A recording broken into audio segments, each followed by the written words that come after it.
que se aleja mucho de la realidad de las personas. Yo creo que siempre en la política hay que buscar que es lo que hemos trabajado los republicanos, de simplemente hacer lo que esté bien y votar conforme a lo que consideramos que es lo justo, que es lo mejor para los chilenos. Entonces hay cosas que son muy técnicas que yo espero que desde el oficialismo apoyen, temas de funcionamiento de los tribunales de justicia, el Ministerio Público, que se ven muchos temas en los que, bienvenido, el diálogo siempre es importante escuchar, pero esa negociación de, ok, nosotros les votamos esto, ustedes voten esto, yo creo que no se da porque genera mucha distancia con la gente, esas negociaciones entre políticos, ¿cierto? Pero hay aspectos que nosotros presentamos que yo espero realmente que se aprueben porque, sin lugar a dudas, que son muy importantes y le van a afectar de manera muy positiva la calidad de vida de las personas, como por ejemplo eliminar el pago de contribuciones en la vivienda principal, la vivienda familiar. Las contribuciones se supone que era un impuesto temporal, pero en realidad llegaron para quedarse. Se presentaron después de un terremoto para reconstruir Chile y llegaron para quedarse, igual que cuando subieron el porcentaje del IVA, que también se supone que era un impuesto temporal y llegó para quedarse. Yo creo que es importante. ¿A cuánta gente después se les van las propiedades en remate? Se terminan haciendo arrendatarios de sus propias casas. Eso no puede ser. Yo creo que no es justo que una persona pague más de una vez impuesto por lo mismo. Presentaron enmiendas, por ejemplo, para disminuir la cantidad de parlamentarios. Yo como diputada estoy totalmente de acuerdo. Yo creo que hay que reestructurarlo. Enmiendas, por ejemplo, para enfrentar la inmigración irregular, para que las personas que ingresan ilegalmente a Chile puedan ser expulsadas inmediatamente. Hay ciertos aspectos de inmigración que yo creo que la Constitución las debe tomar y la Constitución hoy día no las tiene. Son ciertas oportunidades de mejora que podemos ir arreglando. Así que bueno, yo invito también a la gente a seguir ahí a los reconsejeros en las redes sociales, a conocer las enmiendas que se presentaron y bueno, el trabajo que se está haciendo, ya que efectivamente es súper concentrado y en diciembre ya es el plebiscito de salida. Así es, Kiara Bargiesi, diputada, nos acompaña acá en el Twitter Café de Radio Valparaíso, Pablo. Kiara, yo te quiero llevar esta región, uno empieza a mirarla y los que la conocen, es altamente agrícola y es muy potente. Y con el tema de la sequía hemos tenido serios problemas en la región de cómo sacar agua, dónde buscar. Y hay una ley de fomento a la inversión privada en obras de riego y drenaje que ha permitido aumentar la eficiencia en el uso agrícola del agua. ¿Qué nos puedes comentar? Porque acá en la región, ahí estuvimos entrevistando al director de INDAP y también hay apuestas para poder ayudar al pequeño agricultor. No estamos hablando de grandes hectáreas, sino poquita, pero productiva. Y eso acá en la región es muy potente. Efectivamente, Pablo. Mira, durante los 10 años que existió este fomento a la inversión privada en obras de riego y drenaje, hay temas de revestir canales, un montón de aspectos para efectivamente aumentar la eficiencia en el uso del agua. Se calcula que en esos primeros 10 años se benefició a 330.000 usuarios, pequeños agricultores, en una superficie aproximadamente de 170.000 hectáreas en nuestro país. Entonces, sin lugar a dudas que tuvo un impacto tremendo, súper positivo. Es la producción de alimentos, es súper importante. Entonces, nosotros lo prorrogamos por 7 años más. Así que aprobamos la semana pasada en el Congreso, por 7 años más este fomento a la inversión privada de obras de riego y drenaje para que siga beneficiando a la pequeña agricultura en nuestro país. Oiga, diputada Kiara Bargiesi, una de las noticias, por supuesto, que marca la agenda del tema del famoso pacto fiscal. Ayer hubo cadena nacional ahí con el mandatario, muchas reacciones. ¿Cómo se plantea usted ante lo que se propone desde el gobierno? Tema tan bullado, tan polémico también, la búsqueda de un acuerdo en materia tributaria. Kiara. Bueno, le cambiaron el nombre a la reforma tributaria, un poquito de maquillaje, lo que a mi parecer es inconstitucional porque si se rechazó durante un año no lo pueden volver a presentar. Pero más allá de eso, yo creo que es impresentable que tengan cara para venir a pedirle más plata a los chilenos después de todo el robo de las fundaciones. ¿Para qué quieren más plata? ¿Para seguir financiando a sus amigos, sus campañas políticas? Y da lo mismo cuál es el fin de los robos de las fundaciones. Si lo hacen para financiar campañas políticas o si lo hacen para comprar lencería. De cualquier manera está mal.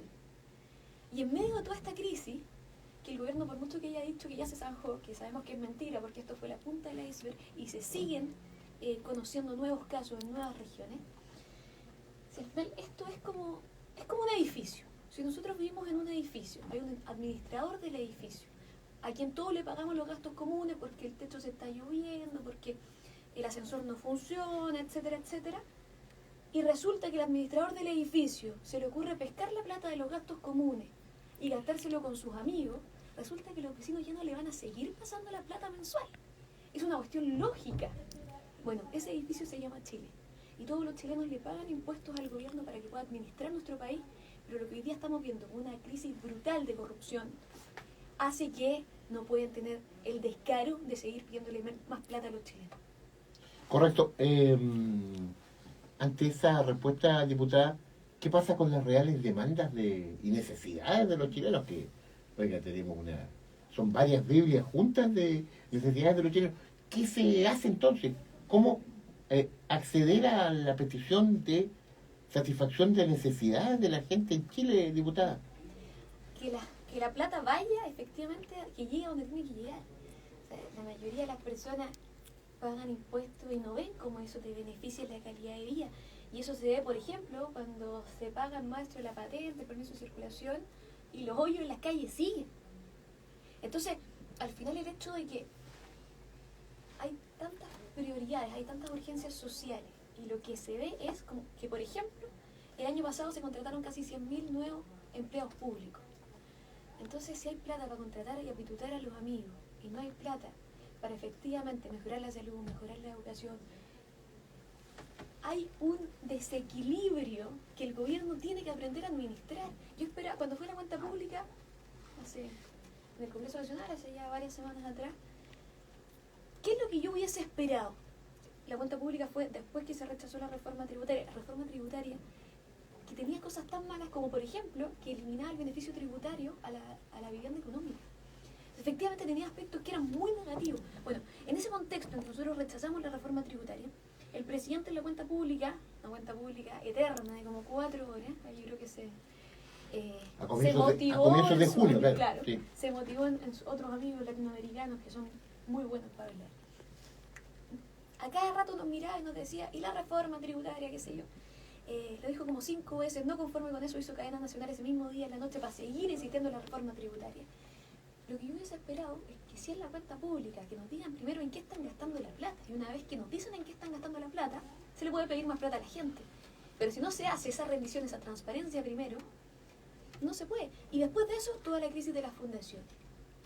Se calculan por lo bajo 13.000 millones de pesos que han sido corrupción. Y quizás cuánto más va a seguir saliendo. Oiga, diputada, sobre ese mismo tema, la gente se lo pregunta porque todos los días hay aristas nuevas acá respecto de hacia dónde van las platas destinadas a fundaciones. El otro día conversábamos con un periodista de CIPES Chile que tuvieron un reportaje muy interesante respecto de los centros de pensamiento también o de investigación, hacia dónde van esos dineros, hacia dónde va a ir todo esto, porque esto es como un cuento de nunca acabar todo lo que están descubriendo. ¿Y cómo se plantean ustedes como políticos, en este caso como republicanos, con el fin de llegar hasta el fondo de estos casos? Kiara, sería importante, claro que a la larga esto parece un cuento sin fin, diputada. Sí. De hecho, en el diario leí hoy día en el Mercurio que retuvieron 294 millones de la cuenta corriente de Democracia Viva. Sí, claro. Efectivamente tienen que devolver. Por un lado está el juicio político, por otro lado está el juicio a secas, ¿cierto? La justicia tiene que llegar hasta las últimas consecuencias y nosotros un poco ese juicio político que hacemos desde el Congreso Nacional, lamentablemente después de la fallida acusación constitucional del ministro Ávila, no hay tanto ánimo para insistir con otra, pero efectivamente hay ciertos aspectos que nosotros también vamos apretando desde el área más política, pero eso tiene que avanzar siempre en paralelo con el tema judicial. ¿Qué más? Hoy día vemos como, por ejemplo, el gobierno habla de los 50 años. Avisaron ya que van a gastar más de 1.000 millones de pesos en la conmemoración de los 50 años, la fiesta más cara de la historia de Chile. Al parecer el factor grau de la fiesta cara terminó permeando, ¿cierto?, en el presidente y en el resto del gobierno. Entonces, seguimos viendo ciertos aspectos de despilfarro de recursos o de temas que son de un sector para un sector y no para todos los chilenos. Yo hace poco subí un video a redes sociales en lo que hice algunas menciones de aspectos que para mí son despilfarros de recursos públicos. Digo despilfarro por no decir otras cosas, pero mala utilización de recursos públicos. 90 millones, casi 90.000 millones de pesos el año pasado se aprobaron en la ley de presupuesto para las pensiones de gracia a las supuestas víctimas del estallido social, que todavía no son capaces de transparentarnos quiénes son, a pesar que nosotros hemos pedido a través de oficio. Los 500 millones al fracasado plan piloto del gas, los 5.000 millones al Museo de la Memoria en Concepción, los 19 millones para el Museo del Estallido. Suma y sigue los 13.500 millones que se calculan, 13.500 millones que se calculan para las contrataciones de los exconvencionales como si fueran premio al fracaso. Suma y sigue, hay un montón de aspectos. Y en ese contexto es que yo llegué a una suma, más de 120.000 millones de pesos, que nos alcanza para construir más de 4.000 viviendas sociales, para comprar más de 4.000 carros policiales, para comprar 2.200 ambulancias totalmente equipadas. Se pueden construir 50 escuelas, 50 consultorios equipados, 20 puentes, qué sé yo. Hay tantas cosas que se podrían hacer con esos recursos. Imagínense, más de 4.000 viviendas sociales. ¿Cuántas familias lo están esperando? ¿Cuántas personas? 10.000 personas se murieron en los primeros meses de este año esperando una atención de salud en la salud estatal. Entonces, efectivamente, que un poco lo que tú me preguntabas recién, hay prioridades. La gente quiere vivir mejor, están con una crisis tremenda, una crisis tanto de violencia como económica tremenda. Entonces, efectivamente, es que los recursos tienen que llegar a donde tienen que llegar, y no a las fundaciones. Oiga, ha tocado un tema bien sensible, diputada, el tema de la salud, que nos golpea fuertemente. Acá en Valparaíso hay un tema bien poco presentable a nivel de servicio de salud Valparaíso San Antonio. Sale un director, entra otro que ya tiene cuestionamiento, y la gente sigue esperando en materia de salud, como que es una tabla a la deriva en el océano, diputada. Y hay varios temas más, por ejemplo, Beatriz Chamorro, que salió del municipio comunista de Santiago por todo el caso de Sierra Bella, y resulta que la contrataron acá. Entonces son como las sillitas musicales. A contrata, trato directo, qué sé yo, 44 horas, gana más de lo que ganan en Santiago, de hecho. Entonces, y la justicia todavía no esclarece bien la situación, entonces como que al final dicen, no, sacamos a tal persona, pero sillitas musicales. Yo estoy oficiando, por ejemplo, en la glosa COVID, había contratadas personas en Quintero Puchuncaví, que hoy día están cumpliendo funciones por la crisis ambiental, pero no tienen los recursos de fiscalización correspondientes, entonces también están cumpliendo una función para lo cual la glosa no está establecida. Entonces también hay ciertos aspectos ahí que hay que arreglar para que lleguen los recursos también para hacer la fiscalización en temas ambiental. Eso ligado a la Seremía de Salud acá en la región también. Presenté un proyecto de resolución esta semana porque todavía no actualizan la lista de enfermedades de Ricardo Soto para este año 2023. Y a mí me han llegado casos de enfermedades raras, personas que tienen que llevar a su familia al extranjero a hacerse los tratamientos, y el Ministerio todavía no actualiza la lista de enfermedades del 2023. Entonces, mira, hay varios temas en los que se están cayendo, y nuestra pega también desde el Congreso es irlo apretando para que se vayan cumpliendo los plazos y se vaya respondiendo bien a la gente. Correcto, diputada Chiara Barquesi. Oiga, hay cualquier cantidad de temas con la diputada Chiara Barquesi. La gente, ¿cómo se contacta con usted, diputada? A través de redes sociales, la gente que quiera, por ejemplo, solicitarle alguna gestión o que manifieste algún problema, ¿cómo se comunican con usted, diputada? A través de las redes sociales, Chiara Barquesi, así que ahí me pueden buscar. Y estamos también con la oficina en terreno, así que una parte del equipo que está constantemente en terreno. Hoy día están en Yayay. Claro, yo soy diputada por 26 comunas. Provincia de Margamarga, Cosa poca, San cosa Felipe, poca. Los Andes, 26 Petorca, comunas. Quintero Puchuncaví. Es gigante. Entonces, tengo mi oficina en Villa Alemana, yo soy de Villa Alemana, vivo ahí. Pero naturalmente que no le voy a decir a la gente de San Esteban, ya te espero en mi oficina en Villa Alemana. Entonces, partimos hace ya algunos meses con la oficina móvil, ha funcionado súper bien. Hoy día los chiquillos están en Yayay, ayer estuvieron en Los Andes, y así van rotando en las juntas de vecinos, vamos coordinando con los dirigentes sociales. La gente ha quedado muy contenta, así que también podemos coordinar a través del equipo. Muy bien, diputada Chiara Barquesi. Oiga, 1.000.000 de gracias por venir acá al Twitter Café Radio Valparaíso a analizar lo que está ocurriendo. Sigamos en contacto, diputada, para seguir revisando todo el acontecer que está ultra movido. Estimada Chiara, que esté muy bien. A ustedes un abrazo grande, también a todos los que nos estuvieron escuchando a través de la Radio Valparaíso. Muy buenos días a todos. Gracias, diputada.